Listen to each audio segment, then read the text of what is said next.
Hello, welcome to my YouTube channel আগন্তুক। আমি পিঙ্কি রায় চলে এসেছি তোমাদের সামনে আবার সুলতানি ও মুঘল যুগের প্রশ্ন উত্তর নিয়ে। আজকের প্রশ্ন, ক্যালিগ্রাফি ও মিনিয়েচার বলতে কি বোঝায়? আচ্ছা, অথবা টিকা লেখো ক্যালিগ্রাফি ও মিনিয়েচার। এবার চলে আসি উত্তরে। ক্যালিগ্রাফি কি না, সুন্দর হস্তলিপি বিদ্যা বা হস্তলিপি শিল্পকে ইংরাজিতে বলে ক্যালিগ্রাফি। সুলতান ও মুঘল আমলে এই শিল্পের খুব চর্চা হতো। তখনকার দিনে ছাপাখানার রেওয়াজ না থাকায় বইগুলো হাতে লেখা হতো। সেই বইগুলোতে এই শিল্পের নমুনা দেখা যায়। মিনিয়েচার, ছোট আকারে আঁকা চিত্রগুলিকে মিনিয়েচার পেন্টিং বা অণুচিত্র বলা হয়।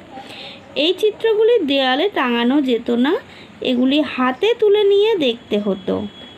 এই ধরনের ছবি আঁকা হতো কাগজে বা বইয়ের অলংকার হিসাবে।